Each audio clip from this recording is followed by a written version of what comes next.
In March 2010, the body of 27-year-old Jessica Rivers was discovered in a garden shed on her family's estate in Huntsville, Alabama.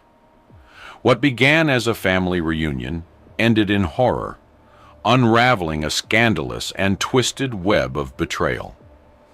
Investigators uncovered a shocking affair between Jessica and her uncle, 42-year-old Daniel Rivers, a relationship that began long before the fateful gathering.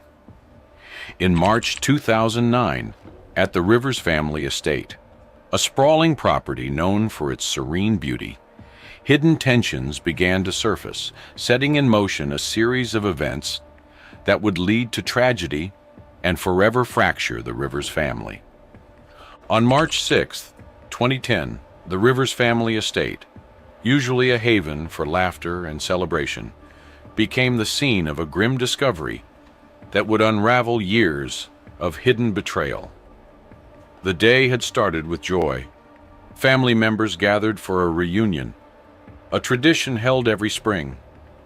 The estate, a sprawling property on the outskirts of Huntsville, Alabama, buzzed with life as relatives mingled, shared stories, and enjoyed the unusually warm weather for early March. By evening, the cheerful atmosphere shifted. The sun had barely set when chaos erupted, leading to an abrupt and disheartening end to the festivities. It was Caroline Rivers, a composed and deeply religious woman who had always taken pride in holding the family together, who made the chilling call to the authorities. Her voice, steady, yet laced with shock, reported what would soon become the heart of the investigation. Her niece, Jessica Rivers, was found dead in the garden shed, brutally stabbed 14 times. What Caroline didn't say during the initial call, though it would come out later, was her suspicion that her own husband, Daniel Rivers, was responsible.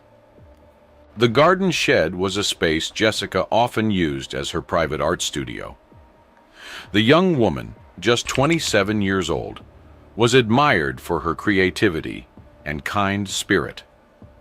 She had spent much of the day sketching family members in candid moments, preparing to gift her work to everyone as a heartfelt memento of the reunion.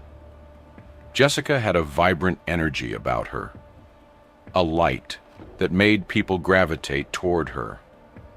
Yet behind her warm smile lay secrets that few knew, secrets that Caroline herself had only uncovered hours before her niece's death. Caroline had stumbled upon the truth in the most unexpected way. Earlier that morning, as she prepared a slideshow of family photos to display during dinner, she borrowed her husband's laptop to access some older images. What she found instead were emails, hundreds of them, exchanged between Daniel and Jessica. They were explicit and deeply personal, documenting a relationship that Caroline could scarcely comprehend. The shock was visceral, but her reaction was contained. She decided not to confront Daniel immediately, choosing instead to wait until the family reunion was underway to address the matter in front of others. By mid-afternoon, the tension in the air was palpable. Caroline, holding back the rage that churned inside her, waited for the right moment. As family members sat on the patio sharing stories, she finally decided she could wait no longer. The conversation that unfolded was heated and chaotic, with Caroline presenting the emails as evidence. Jessica tried to explain herself, while Daniel vehemently denied any wrongdoing, dismissing his wife's accusations as delusional. Witnesses later recounted how voices rose, tears fell, and arguments broke out among the family, with some members taking sides, while others begged for calm. The confrontation effectively ended the reunion. Guests left in droves, their faces etched with shock and confusion. Jessica, humiliated and visibly distraught, retreated to the garden shed, Daniel disappeared into the house, slamming doors behind him. Caroline stayed behind, staring at the scattered remnants of the gathering and wondering how her once unshakable family had crumbled so quickly. Hours later, just after 8 p.m., Caroline began to worry. Jessica hadn't reappeared, and Daniel was nowhere to be found. She decided to check the shed, her gut twisting with a mix of anger and fear. What she found inside stopped her in her tracks.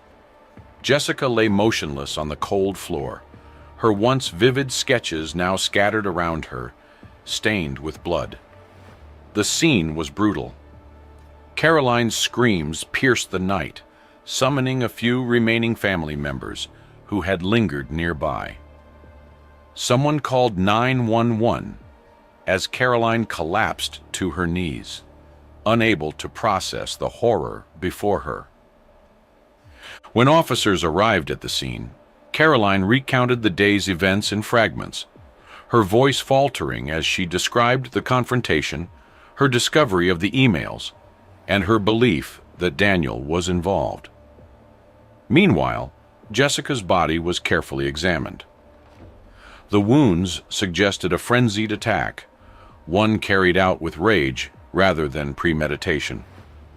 The murder weapon, a bloodied carving knife from the Rivers kitchen, was found discarded near the door of the shed.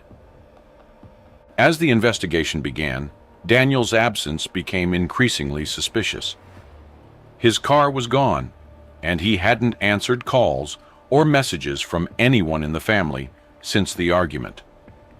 Officers issued a bulletin for his arrest, but for 2 days, Daniel seemed to have vanished into thin air. On March 8, 2010, Caroline returned to the police station to provide a more detailed statement. Though visibly exhausted, she remained composed, recounting every moment from the time she found the emails to the discovery of Jessica's body. She admitted that her initial accusation against Daniel was based on emotion, but as she described his behavior leading up to the murder, the pieces began to align for investigators. Daniel's temper, his increasingly secretive nature, and now his disappearance painted a damning picture.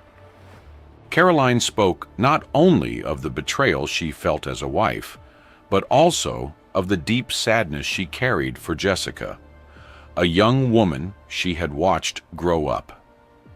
Jessica had been more than a niece. She had been like a daughter to her. She was just trying to find her place in the world, Caroline told the officers.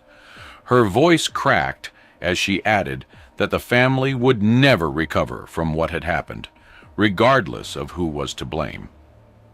Meanwhile, the police intensified their efforts to locate Daniel. His credit card was traced to a motel a few hours away from Huntsville, where he had checked in under an alias. On March 20th, 2010, investigators moved in and arrested him without incident. Daniel appeared disheveled, his usual polished demeanor replaced by a gaunt, haunted expression. In his possession was a hastily packed bag containing little more than clothes, toiletries, and a bottle of sleeping pills. Back at the station, Daniel's story changed multiple times during questioning. At first, he claimed he had fled out of fear for his safety, insisting that Caroline had turned the family against him. Then he shifted the blame to an unknown intruder, suggesting that Jessica's death was a tragic coincidence. Investigators were unconvinced. The mounting evidence, including traces of Jessica's blood on Daniel's clothing and the emails confirming their affair, painted a much darker picture. By the end of March, the community of Huntsville was left reeling. The Rivers family, once admired for their close bonds and affluence, had become the center of a scandal so shocking it made national headlines. For Caroline, the betrayal ran deeper than words could express. For Jessica, her life had been cut tragically short, her promising future stolen in an act of violence that no one could fully understand. And for Daniel, the consequences of his choices would soon come to bear, leaving everyone wondering how one family's secrets could lead to such devastating consequences. The Rivers family reunion on March 6, 2010, had been meticulously planned by Caroline Rivers, who took great pride in hosting events that brought everyone together. To the outside world, Caroline was the embodiment of grace and stability, a deeply religious woman who lived for her family. But beneath the polished surface of her 18-year marriage to Daniel Rivers, cracks had been widening for years. Caroline's steadfast faith had often been the glue holding them together, even as financial strain and Daniel's emotional distance pushed them apart. She had always chosen to believe the best of him, but the discovery she made just days before the reunion would shatter that illusion. While preparing the family photo slideshow for the reunion, Caroline borrowed Daniel's laptop. She was scrolling through old family pictures when she stumbled across a folder marked with innocuous initials, something easily overlooked. But when she opened it, she found emails, intimate, explicit, and undeniably from Jessica Rivers. Caroline's breath caught in her throat as she read through the messages, which detailed a relationship that wasn't just inappropriate, but deeply wrong. Jessica, her niece, her sister, Linda's daughter, was involved with her husband. Caroline was devastated but deliberate in her reaction. She closed the laptop, set it aside, and sat alone in her bedroom for hours, grappling with whether to confront Daniel immediately or wait. She decided on the latter, reasoning that revealing the truth at the family reunion would ensure that no one could deny or manipulate the narrative. It wasn't a choice made lightly. It was a calculated decision by a woman who had endured years of being overlooked and dismissed. The reunion began like any other, with relatives arriving in waves, children playing in the garden, and adults sharing drinks and laughter on the patio of the Rivers' sprawling estate. Jessica, as always, arrived with her sketchbook tucked under her arm, her eyes bright but weary.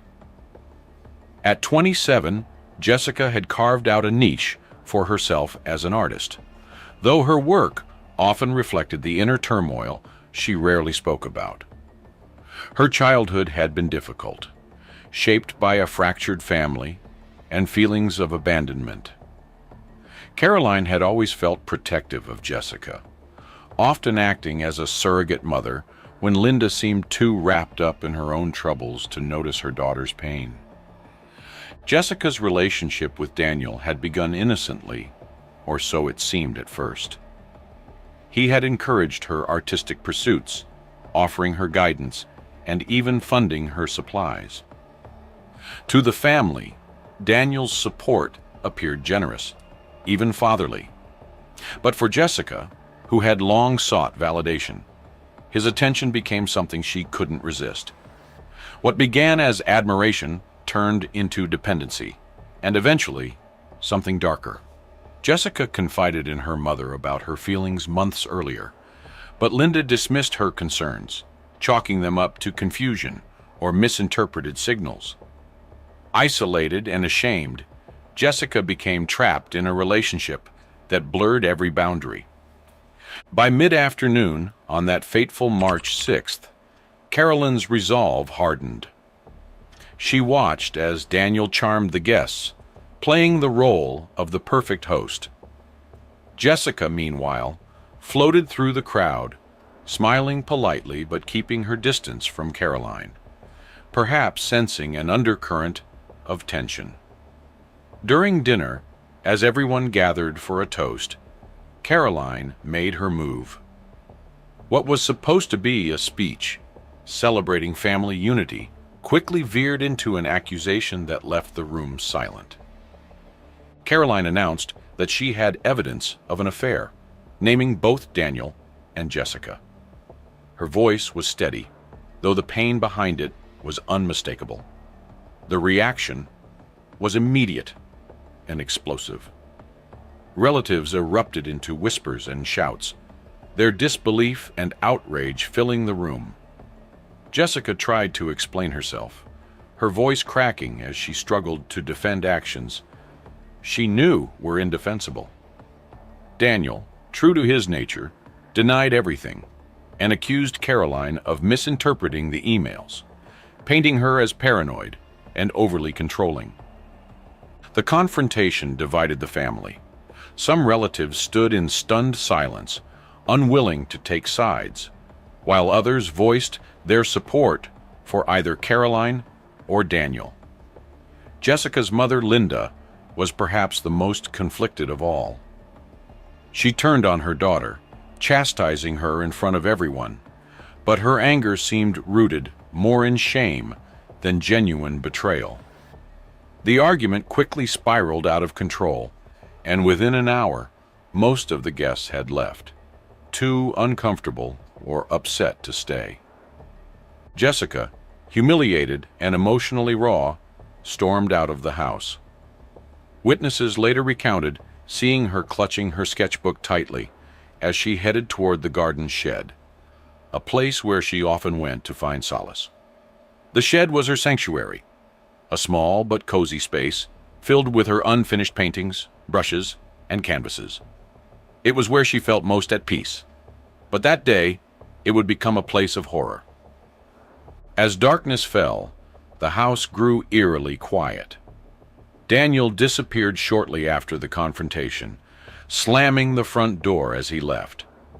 Caroline remained in the kitchen, mechanically cleaning up the remnants of the meal, her mind racing.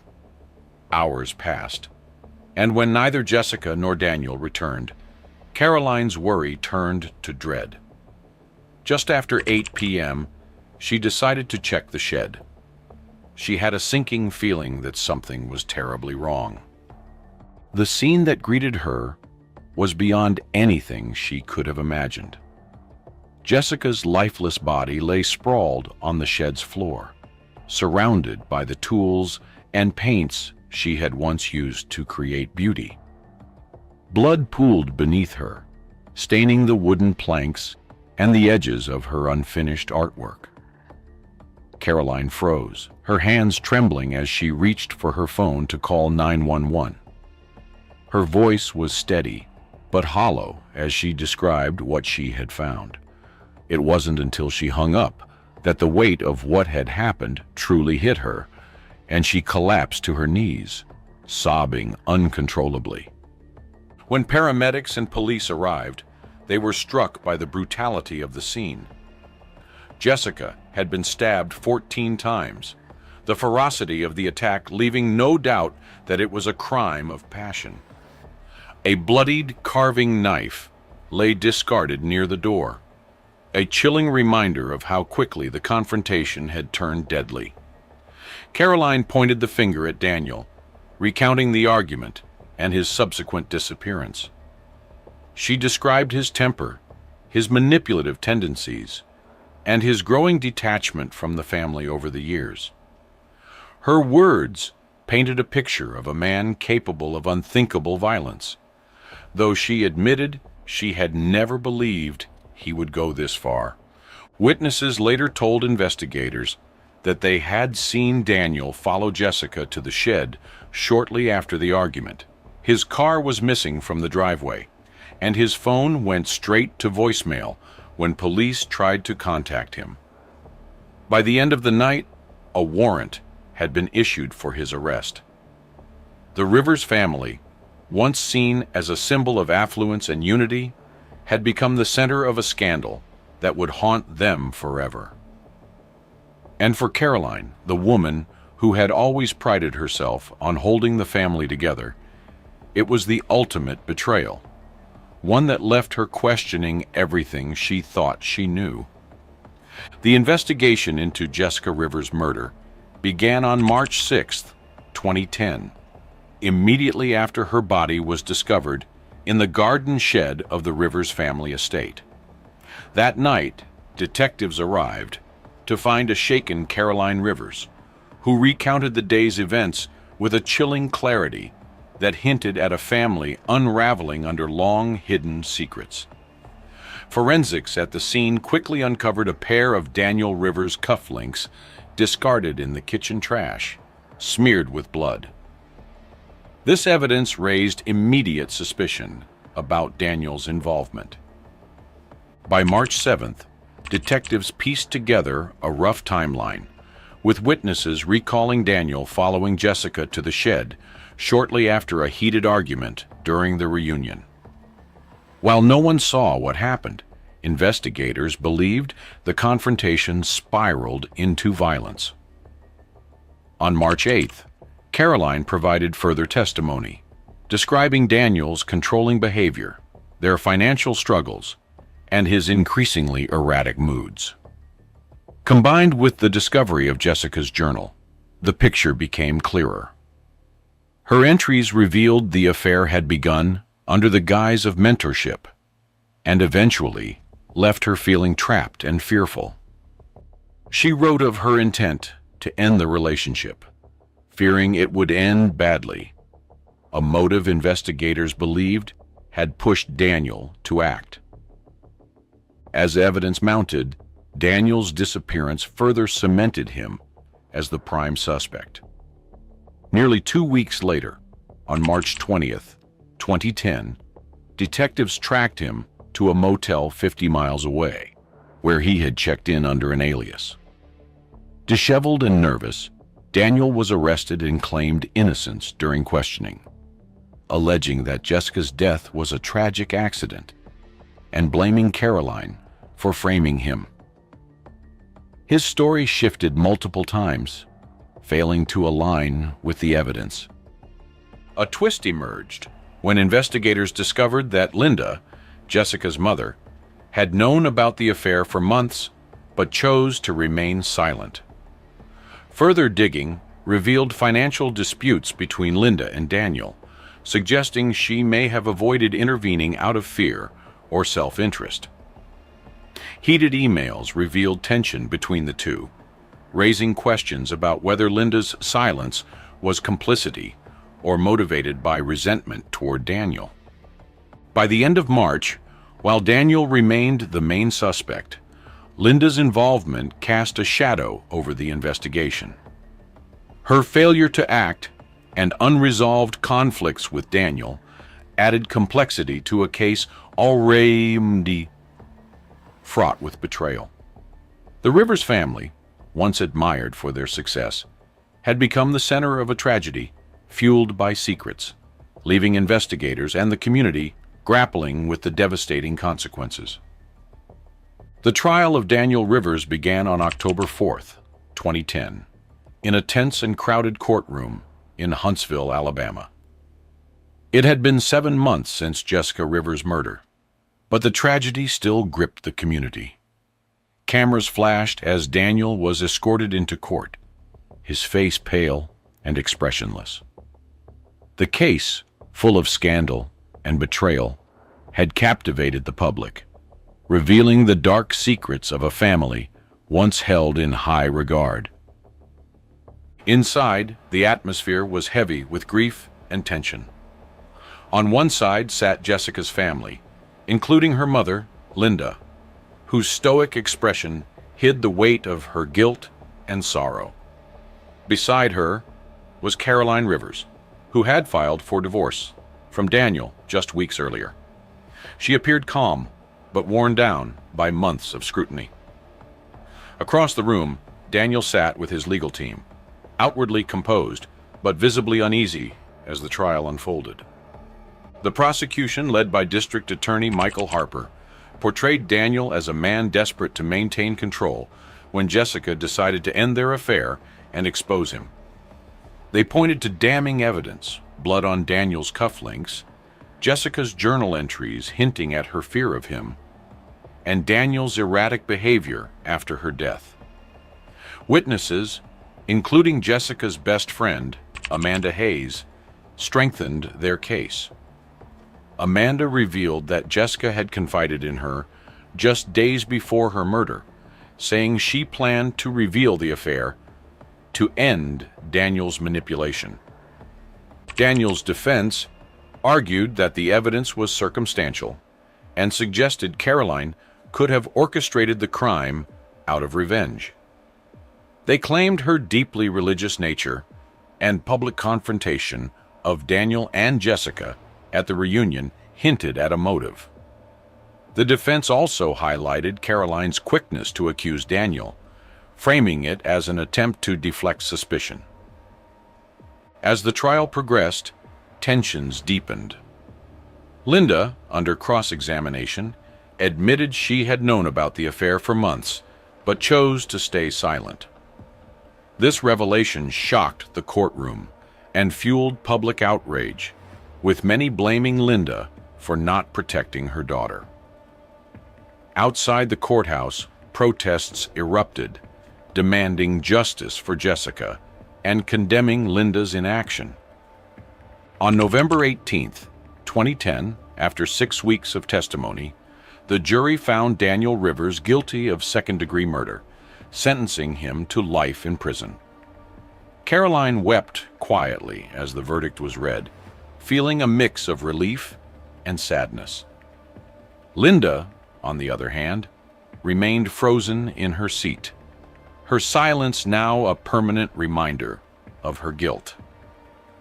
The trial left lasting scars. Caroline finalized her divorce and moved to Birmingham, where she became an advocate for victims of domestic abuse, using her pain to help others. Not all family members supported her, blaming her for publicly exposing the affair and further fracturing the family. Linda retreated from public life, haunted by her failure to protect Jessica. She spent her days at Jessica's grave or surrounded by her daughter's artwork, which gained posthumous recognition for its haunting beauty and depth. The Rivers family, once united, was now broken beyond repair. Daniel faded into obscurity behind bars, his once powerful presence reduced to a mere number in the prison system. But his actions continued to cast a shadow over the family and community. Jessica's tragic story became a chilling reminder of how secrets and betrayal could destroy even the strongest bonds, leaving a legacy of pain that time could never erase.